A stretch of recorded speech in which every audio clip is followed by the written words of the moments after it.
வனாந்திரமும் வறண்ட நிலமும் மகிழ்ந்து கடுவிழி கழித்து புஷ்பத்தை போல செழிக்கும்.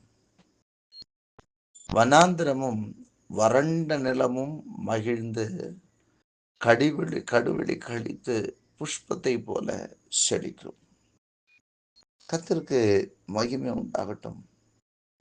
இங்கே ஏசாயா திருக்கனை கொண்டு ஆண்டவர் பேசும்போது சொல்கிறார், வனாந்திரமும் வறண்ட நிலமும் மகிழுமா, கடுவெளி கழிக்குமா, அது புஷ்பத்தை போல செழிக்குமா. வனாந்திரம் என்று சொல்லும் பொழுது அது வழியில்லாத ஒரு இடம், அது பிரயோஜனப்படுத்தப்படாத ஒரு இடம், உதவுவாரற்ற இடம். ஆனால் இந்த வனாந்திரமும் வறண்ட நிலம் அது ஒன்றும் செய்ய முடியாது. வறண்ட நிலத்துல எந்த ஒரு பயிரையும் நாம் இட முடியாது. அங்கே நீர் இருந்தால்தான் அந்த மண்ணிலே நாம் பிரயோஜனப்படுத்த முடியும், அல்லது அந்த இடத்தை பயிரிடுவதற்காவது பிரயோஜனப்படுத்துவார்கள்.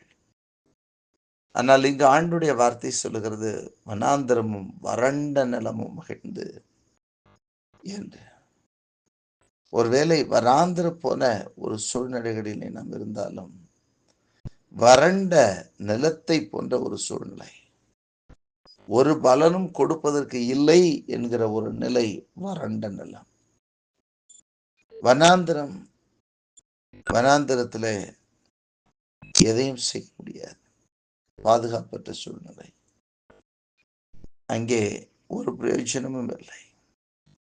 ஆனால் ஆண்டவருடைய வசனம் சொல்லுகிறது, வனாந்திரம் வறண்ட நிலமும் மகிழ்ந்து கடுவிழி கழித்து புஷ்பத்தை போல செழிக்கும்.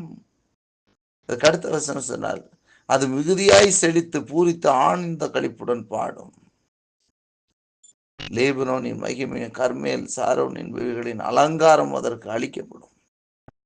அவர்கள் கர்த்தருடைய மகிமையையும் நமது தேவனுடைய மகத்துவத்தையும் காண்பார்கள் என்று சொல்லி, அப்படியானால் அந்த வனாந்தரத்தையும் செழிக்க செய்ய வல்லவர் தேவன். ஆண்டவருடைய வசனம், அவர் வறண்ட நிலத்தை தண்ணீர் தடாகமாக மாற்றுகிற தேவன் என்று சொல்லி வசனம் சொல்கிறது. ஆகவே ஒருவேளை இந்த வேளையில கூட ஒரு வறண்டு போன சூழ்நிலை, யாரும் அற்ற சூழ்நிலை, உதவுவாருக்கு ஒருவரும் இல்லாத ஒரு சூழ்நிலை, வனாந்தரமான ஒரு சூழ்நிலை. அருமரிச்ச இயேசு கிறிஸ்து அவர் வனாந்தரத்தில் அவர் 40 நாட்கள் அளவும் போய் தேவ சமூகத்தில் இருந்து பார்க்கிறோம். பிசாசினால் சோதிக்கப்படும்படி தேவ ஆவியினால் அழைத்து சொல்லப்படுகிறதை நாம் பார்க்கிறோம். வாழ்க்கையிலும் கூட ஒருவேளை நீங்கள் இன்றைக்கும் வனாந்தரமான ஒரு சூழ்நிலையில வறண்டு போன நிலத்தை போன்றிருக்கிற ஒரு சூழ்நிலை இருப்பீர்கள், ஆனால் கர்த்தர் அதையும் செழிக்க வைக்க வல்லவர் என்று சொல்லி வசனம் சொல்லுங்க. ஆகவே நீங்கள் என்ன செய்யுங்கள், 3வது வசனத்தில் சொல்லுகிறார், தளர்ந்த கைகளை திடப்படுத்துங்கள். தளர்ந்து போயிருப்பீர்கள், ஆனால் சோர்ந்து போகாதீர்கள். ஐயா, என்னை கொண்டு என்ன பலன் வரப்போகிறது, நானே ஒரு வனாந்திரத்தை போல இருக்கிறேன் என்று சொல்லி நீங்கள் இருப்பீர்கள். ஆனால் இன்றைக்கு ஆண்டவருடைய வார்த்தை சொல்லுகிறது, வனாந்திரம் வறண்ட நிலமும் கூட செழிக்கும். உங்கள் வனாந்திரம் போல நீங்க இருக்கிற உங்க வாழ்க்கை, வறண்டு போய் கிடக்கிற உங்க வாழ்க்கையும் கர்த்தர் செழிக்க செய்ய வல்லவராயிருக்கிறார். ஒன்று, உங்கள் கைகளை திடப்படுத்துங்கள். உங்கள் கைகளை திடப்படுத்துங்கள். உங்களுடைய செயல்பாடுகளை விட்டு விடாதிருங்க, தொடர்ந்து செயல்படுங்க. இருக்கலாம், வனாந்தரம் போல வாழ்க்கை இருக்கலாம், சூழ்நிலைகள் இருக்கலாம், ஆனால் உங்கள் கைகளை, தளர்ந்து போன கைகளை நீங்க திடப்படுத்துங்க. அதை இன்னும் செயல்படுவதற்கேற்றதாய் மாற்றுங்க. அடுத்து அப்படி கண்டினியூ அவர் சொல்றாரு, தள்ளாடுகிற முழங்கால்களையும் பலப்படுத்துங்க. தொடர்ந்து உங்கள் முழங்கால்கள் பலப்படட்டும். தள்ளாடி கொண்டிருக்கிற உங்கள் முழங்கால்கள், ஏனென்றால் நீங்கள் ஓட வேண்டும் என்றாலும் முழங்காலில் பலன் வேணும், நிற்க வேண்டும் என்றாலும் முழங்கால் வேணும், முழங்காலில் நிற்க வேண்டும் என்றால் முழங்காலில் பலன் வேணும். ஆகவே தொடர்ந்து நீங்கள் உங்களுடைய முழங்கால்களை பலப்படுத்துங்கள். உங்கள் முழங்கால்களை பலப்படுத்துங்க, உங்களுடைய ஜெபங்களை பலப்படுத்துங்கள். ஆண்டவர் வனாந்திர போன உங்கள் வாழ்க்கையை மாற்ற அவர் ஆயத்தமா இருக்கிறார். உங்கள் கைகளின் கிரியைகளையும் விட்டு விடாதிருங்கள். உங்கள் கைகளை திடப்படுத்துங்க. செய்து கொண்டிருக்க வேலை செய்யுங்கள். அன்றைக்கு வாய்க்கால்களை வனாந்திரம் எங்கும் வெட்டுங்கள் என்று சொன்ன பொழுது அவர்கள் வெட்டினார்கள். அப்படியே நீங்களும் வனாந்திரம் எங்கும் வாய்க்கால்களை வெட்டுங்கள். வாய்க்கால்களை வெட்டுவதை விட்டு விடாதுங்கள். தொடர்ந்து செயல்படுங்கள். உங்கள் தளர்ந்து போன முழங்கால்கள் எல்லாவற்றையும் பலப்படுத்துங்க. தேவ சமூகத்திலே காத்திருக்கப்படுங்கள். ஜெபம் பண்ணுங்க. கிரியும் வேணும், ஜெபமும் வேணும். செயல்பாடு வேணும், ஜெபமும் வேணும். வனாந்திரத்தை செழிக்க வைக்க வல்லவ தேவன் அவர். உங்கள் வனாந்திரம் போன்ற வாழ்க்கை செழிப்பாக மாறும்.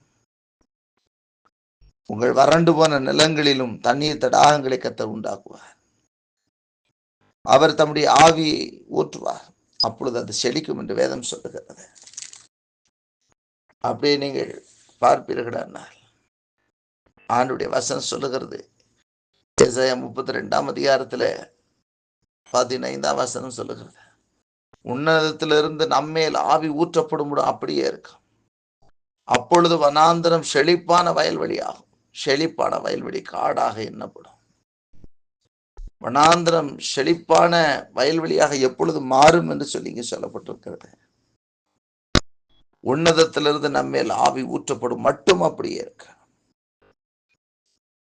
ஆகவே உங்கள் கைகளின் கிரியைகளை ஆண்டவரே நாளில் ஒவ்வொருவரையும் கர்த்தர் இந்த கைகளின் கிரியைகளை விட்டுறாதீங்க. உங்க கைகளை இன்னும் அதிகமாய் திடப்படுத்துங்க. தள்ளாடுகிற முழங்கால்களை இன்னும் பலப்படுத்துங்க. உன்னதத்திலிருந்து ஆவி ஊற்றப்படும். உங்கள் வனாந்திர வாழ்க்கை செழிப்பாக மாறுகிறதை நீங்கள் காண்பீர்கள். உங்கள் வனாந்திரமான வாழ்க்கை செழிப்பான காடாக மாறுகிறதை காண்பீர்கள். ஆகவே நாம் இன்றைக்கும் நம்முடைய கைகளை திடப்படுத்துவோம். நம்முடைய முழங்கால்களை பலப்படுத்துவோம். ஒவ்வொருவரும் பலப்படுத்துங்கள். கர்த்தர் ஆசீர்வதிப்பார். உன்னதத்திலிருந்து ஆவி ஊற்றப்படும். வனாந்திரம் செழிப்பான காடாக மாறும். கர்த்தர் ஆசீர்வதிப்பார். இந்த வார்த்தையின்படி கர்த்தர் ஆசீர்வதிப்பார்.